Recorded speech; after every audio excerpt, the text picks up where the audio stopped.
10 freeway now sparking a nationwide conversation over immigration. And for the first time, we hear from a man who knew one of the victims. And a follow-up to that attempted Rolex robbery in West Hollywood. Alex. We have a whole new view of the foiled robbery with the NBC4 exclusive going viral. This is NBC4 News at 6. And we begin tonight at 6 with that tragic crash in Ontario that's now at the center of a national debate over immigration. Good evening, everyone. I'm Carolyn Johnson. Colleen is off. And I'm Michael Brownlee. The Department of Homeland Security says the driver accused of causing that deadly 8-car pileup is undocumented. And tonight we are learning more about two of the people who died, husband Clarence and his wife Lisa Nelson. Clarence was assistant coach at Pomona High School. NBC4's Amber Frias live in Ontario. And Amber, we understand you spoke with a former student of Coach Nelson's. I was able to view him on camera, but I also spoke with other people who worked in the past with Claire, knew him, and everyone's expressed heartbreak and disbelief over what happened. And like you mentioned, the crash is also becoming a political debate. Social people and government officials are arguing whether this would have happened if the driver would not have a license, because as we are learning from DH in the country, or they are saying he is in the country illegally. 3 lives were tragically cut short on the 10-way in Ontario on Tuesday, a community in shock. Among them were Clarence and Lisa Nelson, a couple remembered not just for who they were, but for the lives touched. I never would expect something like that to happen to him or to his lovely wife. Dominic Flournoy is a former varsity baseball player in high school. He says Clarence was his assistant. He's been an incredible coach for me. He challenges me a lot. He was always funny, always had a smile on his face, and he believed in all of his kids like no other. There was nobody like him. Lisa also left an impression. Very friendly, very caring. She was kind of like the actual team mom of our basketball team. Flournoy, like many who knew the Nelsons, is heartbroken by the circumstances of their death. Very frustrating, especially knowing they could have been avoided. California Highway Patrol says 21-year-old Yashampreet Singh was driving a semi-truck and failed to stop, hitting 7 cars. Authorities say Singh was under the influence at the time. And the Department of Homeland Security says Singh is in the country illegally. Singh remains in custody with no bail.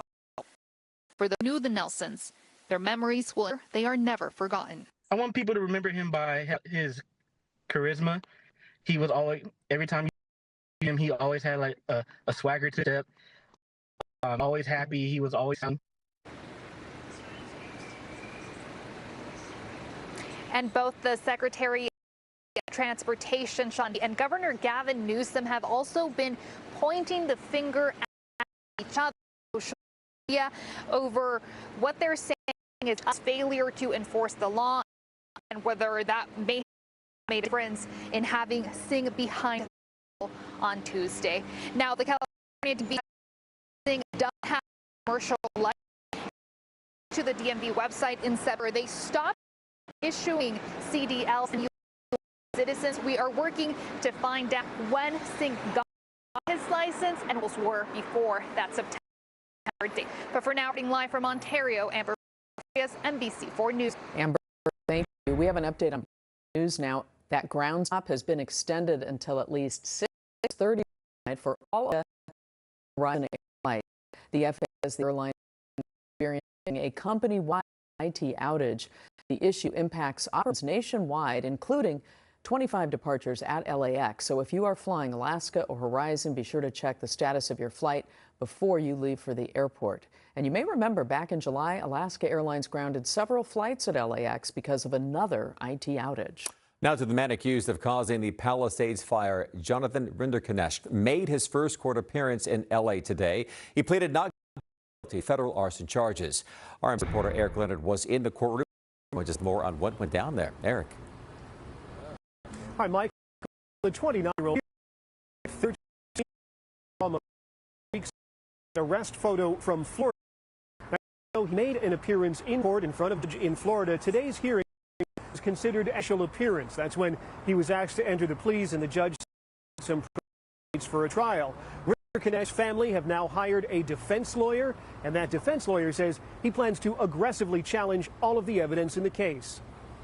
Rinder Kanesh was dressed in a cream-colored jail jumpsuit, shackled at the feet and waist. The magistrate judge asked him if he understood the charges against him, and Rinder Kanesh entered a not guilty plea. Held in jail until the trial, though his defense lawyer indicated he would ask to readdress the possibility of release on bail at another hearing. He was arrested earlier this month in Florida, when living with family members for months after he learned he was the focus of the investigation into the Palisades fire. According to the criminal charges and the indictment, ATF agents said that they had evidence that placed him where a January fire called the Lockman fire started, and say they proved the Palisades fire 6 days later was caught by embers still smoldering from that first fire. The government has to prove their case. Defense does not have a burden of proof. But I will say, yes, it will be heavily litigated what happened in that Lockman, why it wasn't put out. If the government said Palisades was caused by the Lockman fire, then somebody, not my client, had to do to extinguish the fire. Says he plans to challenge allegations, including prosecutors say his client